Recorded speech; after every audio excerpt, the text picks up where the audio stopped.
What's up, ladies and gentlemen? Today we're going to talk a little bit about uh, Peyton Manning. Did he retire just in time to avoid the PED allegations? We're going to talk about Jerry Jones and if he belongs in the Pro Football Hall of Fame as an owner. We're going to also talk about Colin Kaepernick and his respect for the American flag. Ezekiel Elliott in the California weed dispensary, blowing big. And we also going to talk about who is the best running back in the NFL. So stay tuned and keep it locked. And we're gonna keep it gangsta. And keep it gangsta. All right, ladies and gentlemen. First thing first, we're gonna talk about Peyton Manning and if he retired in time to avoid the PED allegations. To me, I think he did. I think he retired just in time so he wouldn't have to go through all that stress while in training camp. And even though he didn't do anything because we didn't see him become extra explosive, we didn't see him become stronger or faster by any means. He did what Peyton Manning usually does, and that's outthink defenses, outthink defensive coordinators. So when you put Peyton Manning to PED, it just sounds like you're just trying to get some type of allegations. That's probably why Al Zero, whatever company it was that linked his name to it, quickly avoided all of that because he was going to sue their butts. He was going to sue them really good because he know that he didn't do that. Maybe his wife did. I don't know. It isn't illegal for her because she doesn't play sports. But I don't think Peyton Manning had any hand into it because I didn't see physical attributes. Even though he's coming back from some neck surgeries or whatever, which does sometimes require steroids that doctor prescribe those to you. But I don't think that he had anything to do with that. Those PED uses, and I understand James Harrison's point of view. You put my name in the dirt, willingly for everyone to see. When I am cleared, I want to see my name scrolling across the screen for everyone to see that I'm not that type of person. I don't have to cheat to be successful in the NFL. Even though we didn't hear much on Clay Matthews and Julius Pepper's point of view from that. From those two, I don't see much of a difference in their play or their physical attributes or anything. So I don't think they were involved either. And as you can see, all four of them were cleared. So I have no idea why anybody would even attempt to do this to some of these good football players. They're good, man. They're not an ordinary person. And that's why they get millions to perform. Along with that, most of these people are good people. You can't just throw people's name in the mud and try to gain publicity off of people's name that are famous just because you want the money. You know what I mean? So I never went for that PED stuff, and you can tell the ones that are juicing and ones that are not because they always are in the news. They're getting stronger. Their stats jump off the table all of a sudden. You can see that stuff. So those four guys, Peyton Manning, James Harrison, Julius Pepper, and Clay Matthews, I know they weren't doing that. So I'm glad they got cleared and they can go on with their lives. Okay, and the next thing we want to tackle on the No Stoppage Sports Talk, we're going to tackle who do you think the best running back in the league is. We got a lot of running backs. We're going to start from the top and go down to the bottom. We're going to name the top five, in my opinion. And the top five are going to be either Adrian Peterson. They're going to be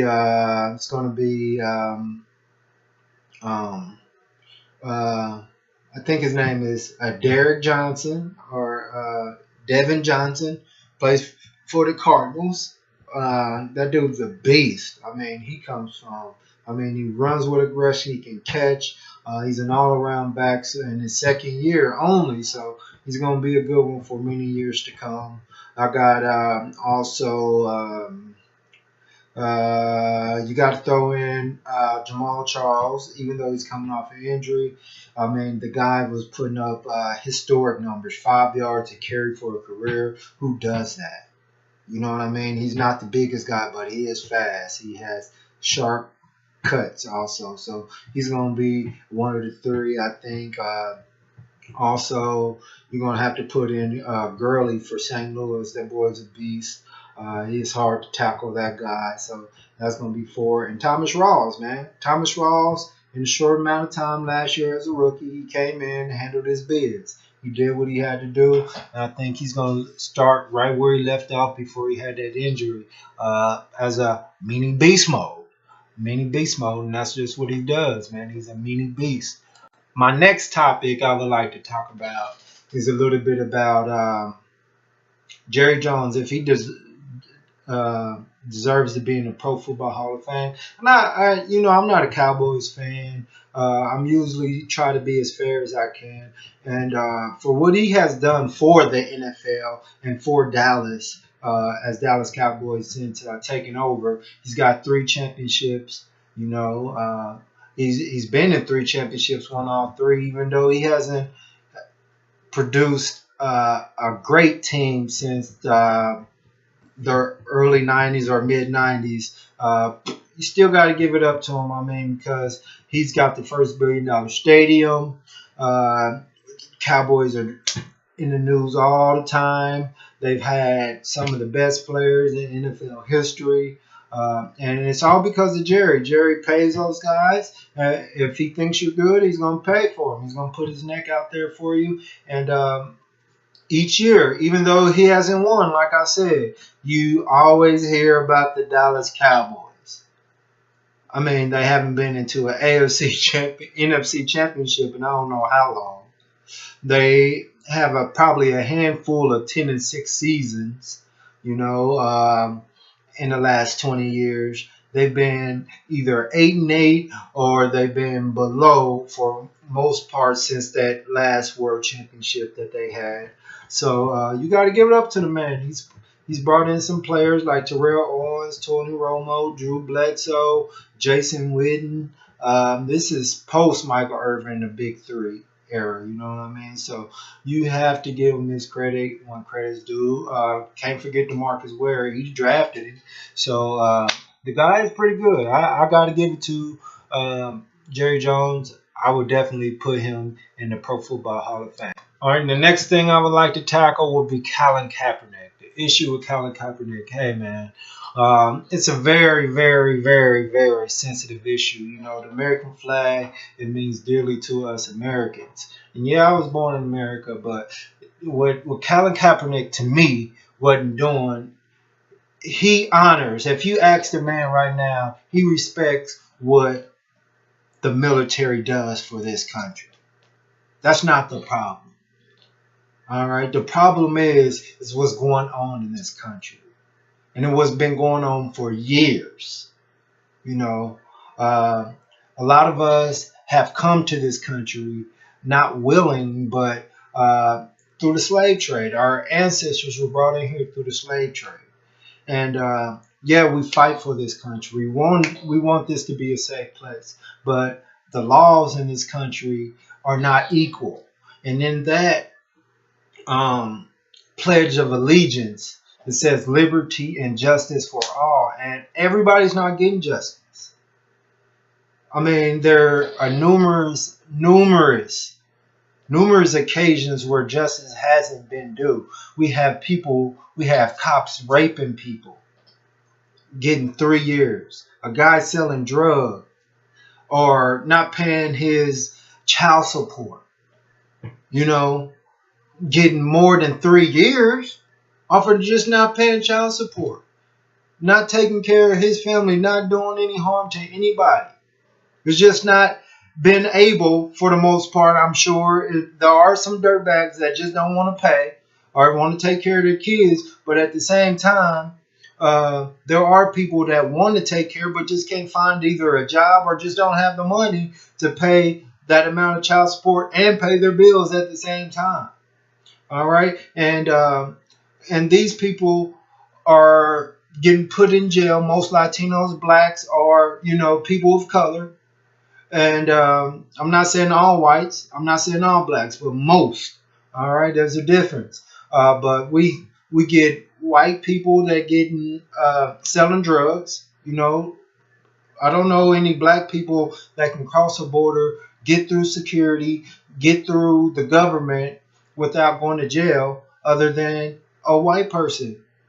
Bringing the drugs over here for us to sell them and then putting us in jail because they know the only way that we're going to eat is to sell drugs at this point to get a boost because our ancestors didn't leave us any money, didn't leave us a will for the most part. We have to get it on our own, and we can't take care of 5 kids. We can barely take care of 2 on a salary that's either going to a salary that's what, $15 to $12 an hour for the most common man. You can work 7 days a week. You're still not going to get enough money after taxes to pay your bills and get all those kids new shoes and enjoy your life. You know what I mean? So, and that's where Colin Kaepernick was getting to. There's not justice being done for everybody. This is supposed to be the land of the free. All right? With liberty and justice. And most people in Washington, D.C. can't even get along. So we know there is injustice. And the laws are all messed up. We're not going to be a different country. We're going to run into the same old thing because the laws are stacked up against certain individuals or certain races. Until we be true to ourselves as Americans and can stand as a United States of America, things are going to continue to be in the way it is. And that's what Colin Kaepernick was getting at. It's not that he didn't like police. It's not that he doesn't like whites. It's not that he's racist at all. It's not that he's just being stubborn. He's probably just sick and tired of false allegations and also being hypocrites. I mean, the United States is one of the biggest hypocrites nations there is. They hide a lot. I mean, they got people believing in white Santa Claus, white Jesus. They used to murder blacks for reading. I mean, you're supposed to want to read. For being educated, if you were a slave and you were educated, you were murdered because you would tell everybody else, you would give everybody else education to think for themselves. And that's kind of messed up, I think, especially when you want somebody to fight for this country, and believe in this country and believe that the people that are in the higher power are for everyone. And that's where I think Colin Kaepernick was getting to. Not so much of he's being a butthole and saying that all white people are racist or nobody cares about anybody. It's just that justice is in that Pledge of Allegiance, and for all is in that Pledge of Allegiance, and it's just not that. That's not the case here in America. And I understand where he's coming from. I mean, you got to be about it. If you say it, you got to be about it. The world is too messed up for us to be having false information at this point. Definitely as a nation, if you want to come together and all that stuff. So next, I want to talk about Ezekiel Elliott. Oh my God. This guy had a monster game. He was running over Cam Chancellor. There's not too many people in the NFL that's going to do that. He took on 2 power hits by big Cam Chancellor. You know what I mean? And this guy here, he's a big, strong guy. Cam Chancellor I'm talking about. But the rookie came in ready to ball, man. And he stood tall through it all. He took the hits, but the only thing I'm saying is, like, a lot of people giving him all this hype that he got 7 carries for 47 yards. You got to finish out the game. Let me see what you're going to do in the second half. Let me see what you're going to do in the second quarter at least. You know, he got 7 carries, and that was it. We don't know if Cam wasn't just ready, if the defense wasn't just ready. I mean, the boy was running through him. Don't get me wrong. He was running all over that Seattle Legion of Boom defense. But at the same time, you know, it was at the beginning of the game, first few quarters. You got to put him in there. The winners finish the game, not just play. Anybody can get 47 yards. A couple missed tackles here, you know, a couple good blocks here. I mean, you can get 47 yards pretty easy, and anybody can get it on accident. But at the same time, you got to finish the game to show me more. But I think Zeke is going to be pretty good. He didn't show me that he's going to be a bum. You know, there has been some bum first-round draft picks, and we all know. But I think he just got to do a little bit more if he wants that stamp that I would give him. You know what I mean? So I can't give him too much props, but I can't really say he's a bum either. So, Zeke, you did your thing. Yeah, and I'd like to thank everybody for coming out to NoStoppage Sports Talk today. First episode. We're going to do this every week. Try to do it every Monday or every Friday. So check Monday through Friday. Mondays, we're going to recap what happened on Sunday. And Friday, we're going to post. We're going to try to predict the games